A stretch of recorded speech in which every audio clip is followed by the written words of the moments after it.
Isaya alikuwa hana utulivu. Kuna maisha ukiyaishi unakosa utulivu, makelele, maneno. Unapokuwa ni mtu ambaye unakaa na watu wenye maneno.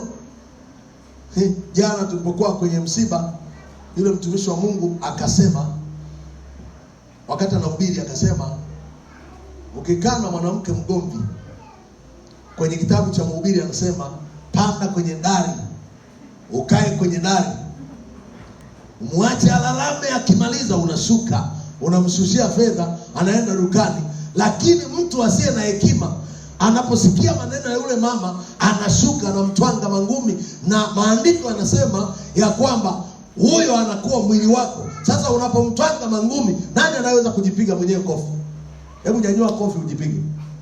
Unaweza kujipiga kweli? Anasema unapokaa na mwanamke mgomvi, panda kwenye dari ukae. Akasema sasa kama huna nyumba, utapanda dari ya nani? Alikuwa anawasema vijana, akasema tujenge kwanza ndio tuanze kuoa na kuzaa. Yule mzee alikuwa na matatizo. Anasema ni vizuri ujenge kwanza kabla hujaoa. Ni vizuri uwe na makazi kwanza kabla hujaingia kwenye nini? Sasa lakini watu wanatanguliza kuzaa kwanza alafu ndio wanaingia wanajenga. Hapana, inasema jenga kwanza, jengeni nyumba alafu mkazae nini? Alinigusa mahali fulani. Ila akasema midomo ina sumu.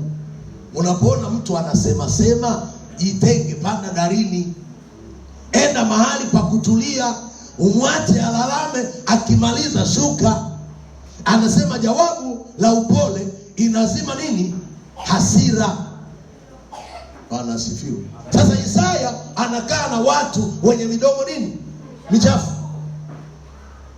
Kila kukicha anasikia maneno mabaya, anasikia masengenyo, na yeye akajikuta anaunga mkono masengenyo. Ukikaa na mtu ambaye hasomi neno, kazi yake ni kusengenya, na wewe utasengenya tu.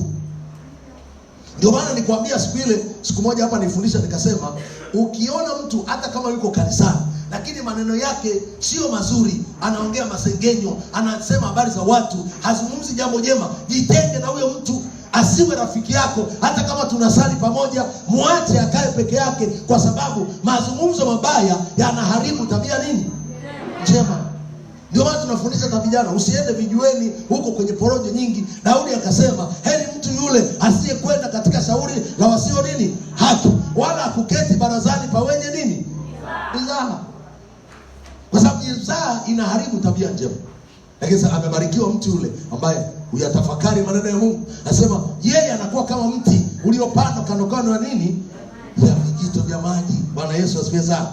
Nikasema kuna vitu lazima vife kwenye maisha yako. Kama kuna mambo ambayo unakuta yanaendelea, maneno ambayo mara nyingi unayasikia sio ya kujenga, sio ya kutia moyo, sio ya kuinua, hayo maneno unatakiwa kujitenga nayo. Watu wote tuna midomo, lakini kuna watu wana mdomo.